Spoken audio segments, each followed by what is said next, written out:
Hello, thank you for coming to the Rush Hour concert series and being the extra special people who turn up for the pre-concert talk.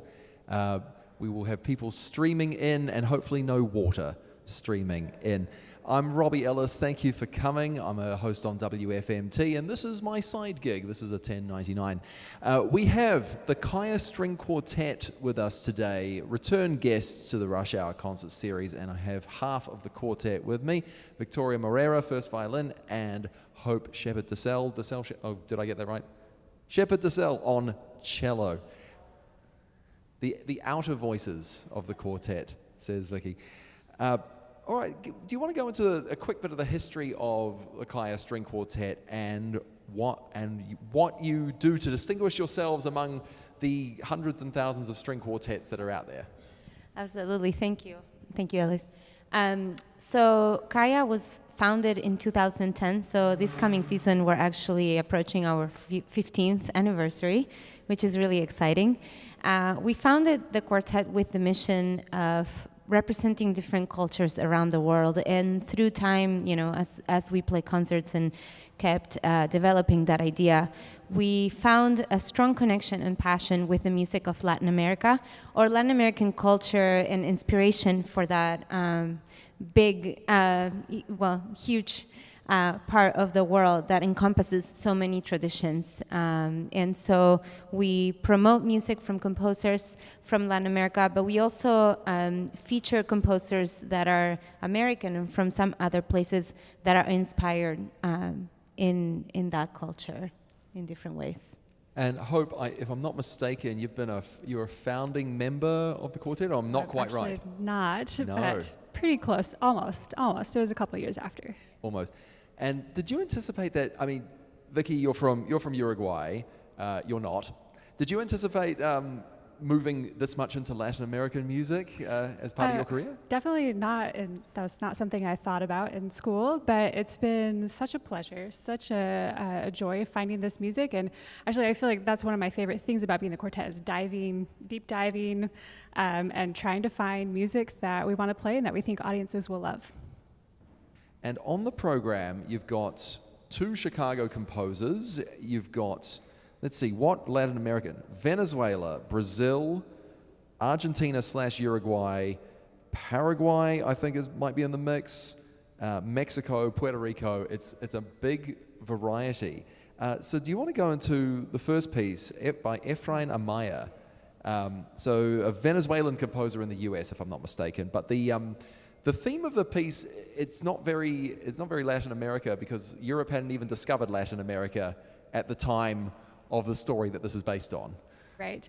So it's based on a legend of Pope Charlemagne, and it tells the story of a big jousting festival that's going to happen. There is the favored knight, Ronaldo, who comes, and there's also a woman there named Angélica, who's the piece is named after. And she's there probably with some devious purposes, but every man there is just smitten with her, including Ronaldo. And so he decides to chase her and woo her. She's not interested. She has other things she needs to do. And so you'll hear a musical chase, a fugue, in the piece where it represents Ronaldo chasing her. And he ends up chasing her through a forest. It's a magic forest where Merlin has placed two fountains. One fountain, if you drink from the water, you will fall in love with the first thing that you see. The second fountain, if you drink from it, you will immediately despise what you previously loved. So you might guess what happened. Ronaldo finds the second fountain. He drinks the water. He falls asleep. He's tired of chasing. And Angélica finds the first fountain. She comes upon Ronaldo, and now she is in love with him. And the chase is reversed through the forest, this time Angélica chasing Ronaldo. So it's a complex story in there. Yes. Yeah, there's a lot to follow. I have one last question on this. Did Efraín the composer lean in towards the fluti-tutti medieval styles, or is some other style entirely? I mean, he definitely there's a lot of counterpoint, which I could say is like Renaissance-y, but it's also playing on Venezuelan rhythm. So there's a lot of counterpoint. There's a lot of, I think he does a really great job of visually representing that story through the music. The next piece is Clarice Assad's. She gave a Portuguese title, Canções da América, or Songs of America. in this sense, it's America, the continent, because, you know, she draws on a lot of Brazilian music, but it's not exclusively Brazilian in this set. So Clarice Assad wrote this piece in 2022. It was commissioned and performed by the Fry String Quartet. This piece, she based it on, you know, songs and dances from South America. So she picked different countries depicting different dances or folk melodic songs, let's say, from different parts. So for the first movement, she uses Uruguay. For the second movement, she uses a choro from Brazil. The third movement is a tango, Argentinian tango. The fourth movement is kind of an intermezzo, kind of like a palate cleanse. The fifth movement is a Melodia Andina, so from the Andes area, Peru and Ecuador. And then the last movement is based on a Paraguayan traditional music from the indigenous population, probably Guarani. It's Purahéi. What's really interesting about her language is that she still uses a lot of kind of out there techniques, and she explores a lot of the different sonorities that the quartet can do by using ponticello and a lot of tremolo, and definitely she'll take you guys, the listeners, to the extreme with the harmony, where you will just think, wow, how is that, you know, folk? But then she'll bring you right back. She uses a lot of rhythmic drive to kind of encompass all the elements together. It's a wonderful piece. My guess is that she's a Latin American composer living in Chicago. You're a quartet specializing in Latin American music. This probably isn't the first Clarice Assad piece you've played, right? It's actually the first one. Is it the very Yeah, and wow. Following with what Hope was saying, she really is the one that finds all this awesome stuff. She will like write, she's like, did you guys know this? And, you know, it's like, wow. Yeah, Ooh. so she's like great about that. No, yeah, but Clarice is great. Her music is fantastic. Well, speaking of finding awesome stuff, this the next piece, Amos Gillespie, who may or may not be in the house at this exact moment. Nope. Maybe in the house tonight. Local composer again, and something written for the Kaia Quartet. So would you go into the piece called Shadow Effect? Yes, so we commissioned this piece and we wanted to have it based on literature by Latin American writers.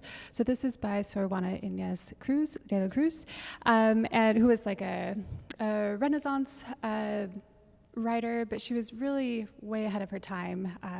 She became a nun actually just so that she could study and research and write. And so this piece is based on 3 of her poems, and they talk about a lot of topics that are actually relevant today, just letting go of your ego, hypocrisy, and they have really great titles. You should check them out. Yeah, Amos Gillespie teaches at University of Illinois, Chicago, had pieces played, all sorts of different groups here locally. And finally, a Caribbean Divertimento by Sonia Morales-Matos, Puerto Rican composer. Is this a very Puerto Rican sounding piece? Actually, I would say yes. Puerto Rican. She based this in different Caribbean rhythms, so I wouldn't say it's exclusively Puerto Rican. She's a composer. Her language is very clear. She combines many of the classical structures with strong rhythmic drives from Caribbean rhythms. So this particular piece is the third of a set of 3, kind of like a suite. So this is the number 3. And it has 2 very distinct sections. One of them is a merengue, but this is a kind of Dominican merengue, which is, it has a nickname. It's like a Dominican slang, apamuchao, which means lazy. So I guess it would be more laid back behind the beat. And then the middle section, it's more of a bolero, which is a lyrical, like more Cuban bolero section. A lot of these dance terms between Cuba and Puerto Rico and Dominican Republic, they use some of the same terms and they mean totally different things. Yes, and you can't tell a Cuban that this sounds Puerto Rican. They're going to get really mad. It's like, yes, we have different accents, and now you know how Australians and New Zealanders feel. Kaia, the Kaia String Quartet, you have albums out. Do you have plans for more recording coming up? We always have projects in the making. So from a stage of like Right. just talking about it over drinks to Right. releasing it tomorrow. So this year we're hoping to release 3 videos that actually we use the WFMT studios to record in. Oh, yeah, I remember you coming in that day. Yes, That's right. exactly. I was like, oh hey. So we're going to be releasing these throughout the year to celebrate our 15th anniversary. We recorded a piece by a Cuban composer, Julian Orbon, a movement of his first string quartet. Then we did actually the whole piece by Amos that you're going to hear today, that we're going to release that video as well. And the last piece that we recorded that is going to be coming up is String Quartet number 3 by Claudio Santoro, Brazilian composer, a little bit younger than Villa-Lobos, but really wonderful composer, very underrepresented, and we just love his music, so we wanted to do that as well. And speaking of recordings that have already been released, if I'm not mistaken, you will have them for sale out back? Yes, there's a table out there. It's, there's a Venmo code and suggested donation, but these are recordings that we've done in the past. It's a strong variety of all the kind of music that we do. So. Well, you have the chance to check that out either now or after the concert. Just before we finish up here, we have upcoming events from Classical Music Chicago. Tomorrow's Dame Myra Hess Memorial Concert is a piano recital from Robert Brooks Carlson. He'll be playing Liszt, Debussy, and Brahms. You can attend that in person at the 17th Church of Christ Scientist, or listen live on 98.7 FM WFMT starting at 12:15. And then the Rush Hour concerts here next week is the last of the summer, the last of the year. Once again, Ashley Ertz has put together about 11 of her closest wind-playing friends, and they're going to be playing, music for winds. You have CSO members, ESO, IPO, MSO, MPO, Civic Orchestra, Grant Park Orchestra, and they're freelancers and they play in a bunch more groups. Music by Florence Price and Antonin Dvorak. It'll be a great event next week. Please join me in thanking Victoria Moreira and Hope Shepherd Decelle, and the concert starts at 5:45. Thank you, everybody.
You just hang here.